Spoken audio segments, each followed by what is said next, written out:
दिनदर्शिकेप्रमाणे 22 मार्च 1957 या दिवशी भारताने सूर्याच्या गतिमानतेवर आधारित राष्ट्रीय सौर दिनदर्शिकेचा स्वीकार केला। ही दिनदर्शिका लोकांमध्ये आज फारशी प्रचलित नाही। याबद्दल सविस्तर बोलण्यासाठी राष्ट्रीय दिनदर्शिका मंचचे सदस्य आणि खगोल अभ्यासक हेमंत मोने आज आपल्या स्टुडिओत आले आहेत। नमस्कार। नमस्कार। 9:30च्या बातमीपत्रात आपलं स्वागत। आज भारतीय सौर दिनांक 31 ज्येष्ठ 1935 आणि आजच्या दिवशी आजच्या बातमीपत्रात आपलं मी स्वागत करतो।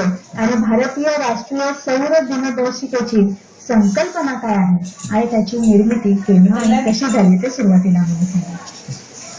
आपल्याला स्वातंत्र्य मिळाल्यानंतर 1952 साली आपल्या केंद्र शासनाने म्हणजे council of scientific and industrial research ज्याला म्हणतात CSIR, त्यांनी एक समिती स्थापन केली, राष्ट्रीय कॅलेंडर समिती, आणि त्याचे अध्यक्ष डॉक्टर मेघनाथ साहा हे आपले लोकसभेचे खासदार होते त्यावेळेचे, आणि ते न्यूक्लिअर फिजिक्स या विषयाचे शास्त्रज्ञ पण आहेत। तर त्यांच्या अध्यक्षतेखाली ही कमिटी नेमली। ह्या कमिटीने मग काय केलं की आता आपला देश विविधतेने नटलेला आहे, त्यामुळे आपल्या सरकारने असं ठरवलं की आपल्याला एक राष्ट्रीय कॅलेंडर पाहिजे, जसं राष्ट्रगीत, राष्ट्रीय पक्षी, त्याप्रमाणे राष्ट्रीय कॅलेंडर।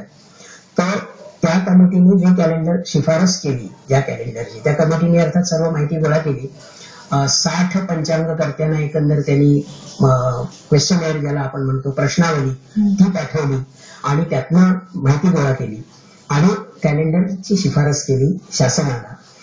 हे शिफारस केलेलं कॅलेंडर आपल्या लोकसभेने 22 मार्च 1957 या दिवशी स्वीकारलं।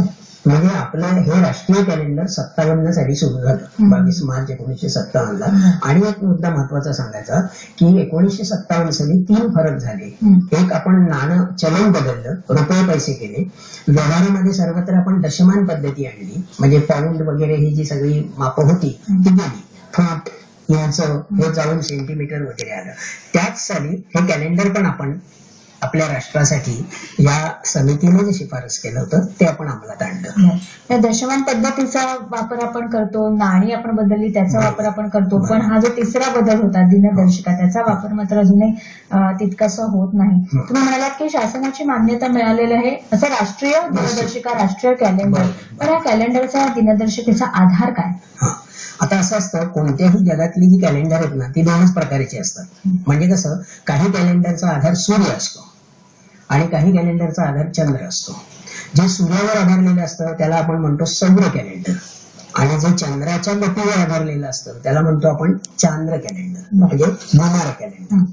आता कसं, 3 प्रकारची किंवा 2 प्रकारची कॅलेंडर अस्तित्वात आहेत आपल्याकडे पण। आता जे आपण ग्रेगोरियन म्हणजे इंग्रजी कॅलेंडर वापरतो तो सौर कॅलेंडर आहे।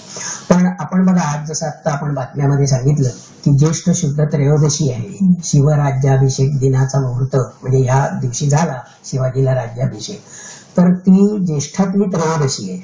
आता तिथी आली त्रयोदशी, चतुर्दशी, तिथे चंद्रावर आधारलेलं कॅलेंडर आहे, आणि ज्यात तिथी नसते, तारीख असते, तो सूर्यावर आधारलेलं कॅलेंडर असतं।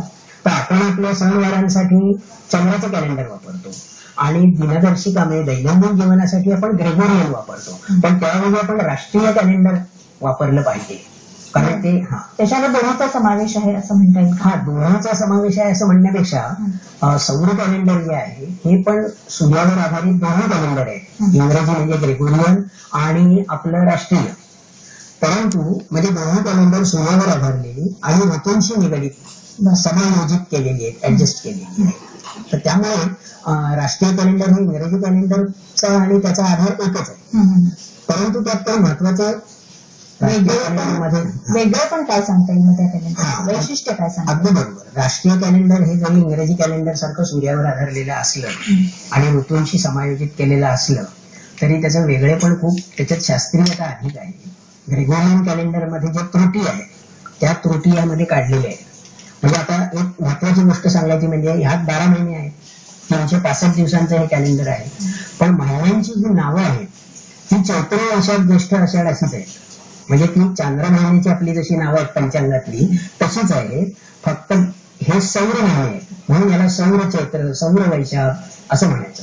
फक्त ह्या 12 महिन्यात जे आपण मार्गशीर्ष महिना घेतो त्या मार्गशीर्ष महिन्याचं नाव या ठिकाणी अग्रहायण असं घेतलेलं आहे.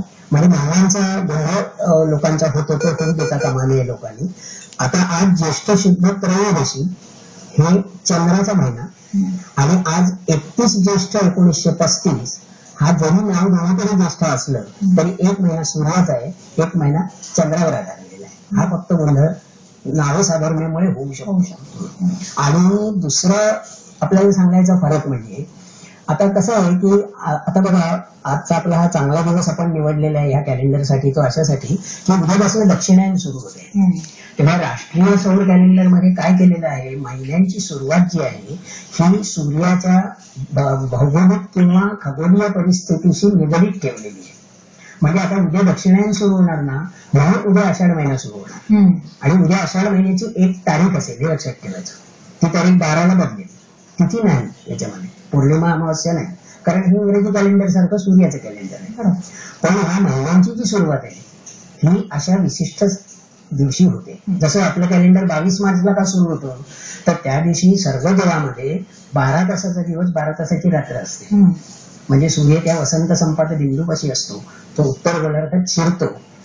त्यामुळे तेव्हा चैत्र महिना सुरू होतो, म्हणजे 1 चैत्र तेव्हा.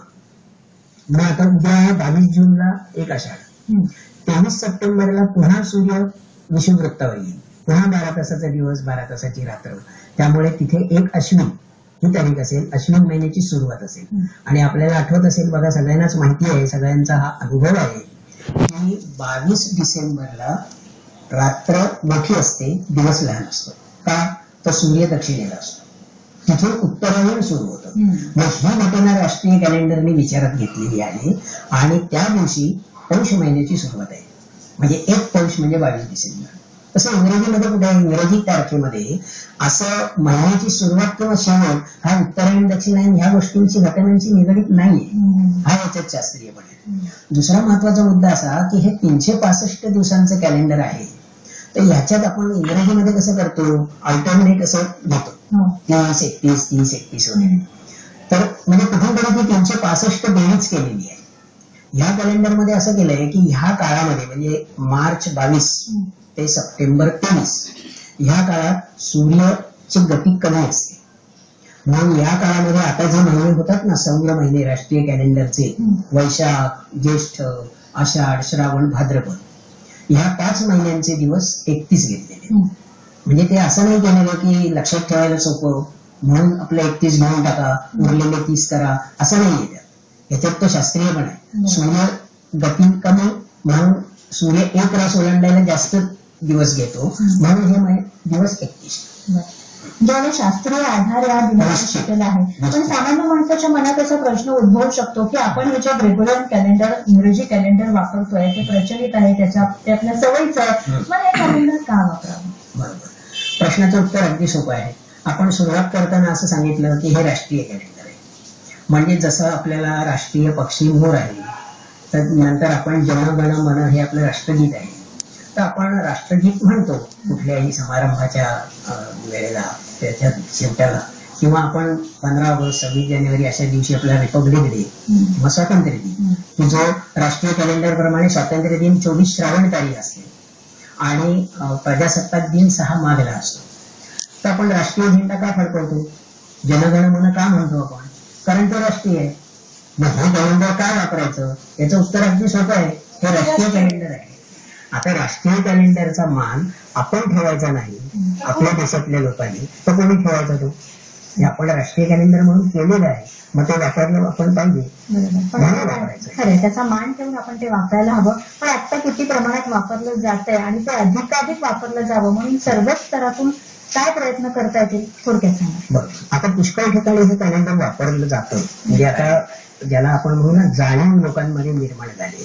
आता त्याच्यासाठी आपण काय केलं की राष्ट्रीय दिनदर्शिका प्रचार मंच असा एक मंच आहे. वैयक्तिक पातळीवरही लोक प्रयत्न करत आहेत. काही मराठी विज्ञान परिषद, ज्ञान प्रबोधिनी अशा संस्थाही कॅलेंडर काढतात वेगवेगळ्या तऱ्हेचं. किंवा काही मंडळी, आता उदाहरणार्थ हे कॅलेंडर आपल्याला मी दाखवतो, असंच काढलेलं कॅलेंडर म्हणजे सौर कॅलेंडर काढलेलं आहे. की याच्यामध्ये आता हे विवेकानंदांचं आपल्याला दिसतंय चित्र, कारण काय यंदा विवेकानंदांच्या 1/2 शताब्दी आहे म्हणून. तर याच्यात असं 2 महिने दिलेले आहेत. सौर ज्येष्ठ सौर आषाढ आणि खाली त्याची